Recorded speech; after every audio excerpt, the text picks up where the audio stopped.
தியாக தீபம் திலீபன் 12 நாட்களாக நல்லூர் கந்தசுவாமி ஆலய வீதியில் இந்த மண்ணினுடைய விடுவிற்காகவும் தேச மலவிற்காகவும் இந்திய அரசாங்கத்திடம் 5 அம்ச கோரிக்கைகளை முன்வைத்து அவை யாவும் தோற்றுப்போய் இறுதியில் சாவினை தழுவிக்கொண்ட அகிம்சை போராளி திலீபம் ஒரு கோட்பாட்டு தத்துவம் என்று வியந்து பார்க்கக்கூடிய ஒரு பெரும் சக்தி வாய்ந்த நாமம்.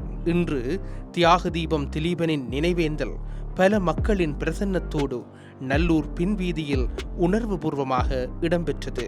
திலீபன் மரணித்த வேளையாகிய காலை 10:48 பொதுச்சுடரேற்றலுடன் ஆரம்பமானது.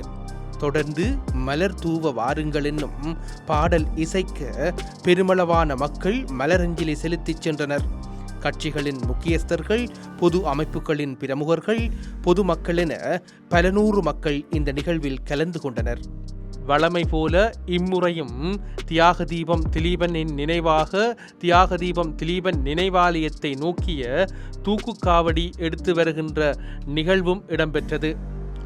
6 ஆண்டுகளாக நபரொருவர் தூர பிரதேசத்திலிருந்து திலீபனுடைய நினைவாலயத்தை நோக்கி திலீபனுடைய நினைவுகளை சுமந்தும் அதனுடைய அகிம்சை ரீதியிலான போராட்டத்தை மக்கள் மயப்படுத்தும் முகமாகவும் இடம்பெற்று வருகின்ற இந்த தூக்கு காவடி நிகழ்வும் இந்த இடத்தில் இடம்பெற்றது.